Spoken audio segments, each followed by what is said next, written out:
মাসালুহা, যেই গাছের পাতা কোনোদিন ঝরে না, পাতা পড়ে না, একটা গাছ আছে। মাসালুহা কামাসালিল মুসলিম, এই পাতার দৃষ্টান্ত মুসলিমের দৃষ্টান্ত একই। হাদিসুনি মাহিয়া, দেখি তো কোন সাহাবী বলতে পারে এটা কোন গাছ। আল্লাহর হাবিব বললেন এমন একটা গাছ আছে যেই গাছের কোনো পাতা ঝরে না।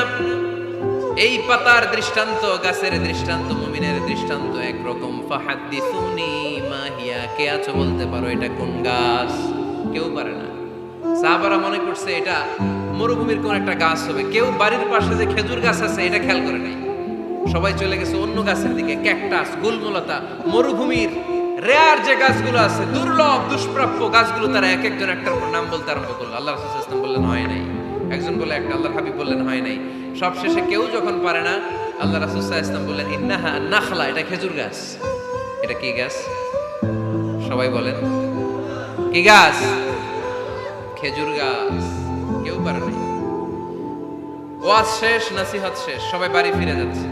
সাইয়েদনা ওমর ফারুক রাদিয়াল্লাহু তাআলা আনহু উনি ওনার ছেলে আব্দুল্লাহ ইবনে ওমরকে নিয়ে যাচ্ছে।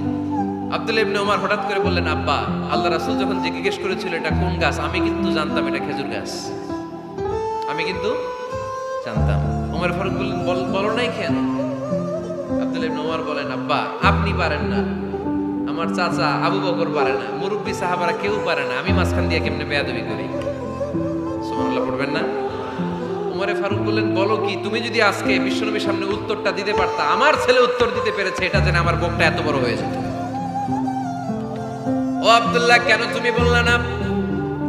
আজকে কেউ প্রশ্নের উত্তর করতে পারে নাই, তুমি যদি বিশ্বনবীর সামনে দাঁড়িয়ে প্রশ্নের উত্তর করতে পারতা, আমার বুকটা এত বড় হয়ে যেত। কেন বললা না? তুমি বললে আমি বড্ড খুশি হয়ে যেতাম। সুবহানাল্লাহ পড়েন। তার মানে মাঝে মাঝে জুনিয়ররা সিনিয়রদেরকেও হার মানায় দেয়, এরকম আছে না নাই? এজন্য পরামর্শ করবেন, অবশ্যই পরামর্শ করবেন। সাইয়েদনা ওমর ফারুক যখন খলিফা, তিনি মুরব্বীদের মিটিং এ একটা ছোট্ট বাচ্চাকে রাখলেন, অল্প বয়স্ক এক সাহাবী। ওই সাহাবীর নাম আব্দুল্লাহ ইবনে আব্বাস রাদিয়াল্লাহু তাআলা। মুরব্বীরা মনে কষ্ট পেলেন, কিরে, এই ছেলের সমান নাতি আছে আমার ঘরে, আমার নাতি আছে, এই ছেলের সমান, এই ছেলেকে কেন রাখে? ওমর ফারুক বললেন, একদিন দেখাই দিব আপনাদেরকে কেন রাখে। ওমর ফারুক একদিন সবাইকে বললেন, ইদা জাআ নাসরুল্লাহি ওয়াল ফাতহ ওয়া রাআইতান নাসা ইয়াদখুলুনা ফি দীনিল্লাহি আফওয়াজা। এটা কোন প্রেক্ষাপটে নাজিল হয়েছে আপনারা কে জানেন বলেন তো? এক সাহাবী বললে, এই সূরা দ্বারা বোঝানো হয়েছে আমাদের যখন বিজয় অর্জিত হবে তখন যেন আমরা বেশি বেশি আল্লাহর প্রশংসা করি। ওমর ফারুক বললেন, উত্তর হয় নাই। আরেক বয়স্ক সাহাবী বললেন, আমাদেরকে রব্বুল আলামিন বড় বড় শহর বিজয়ের ব্যাপারে আদেশ দিয়েছে, এই সূরা দ্বারা আমি এটা বুঝেছি। ওমর ফারুক বললেন, হয় নাই। কেউ যখন উত্তর করতে পারে নাই, ওমর ফারুক বললেন, ও আব্দুল্লাহ ইবনে আব্বাস, তুমি এই সূরার ব্যাপারে কি জানো? আব্দুল্লাহ ইবনে আব্বাস বলেন, হুয়া আজালু রাসূলিল্লাহ, এই সূরা দ্বারা বিশ্ব নবীর আগাম মৃত্যুকে বোঝানো হয়েছে।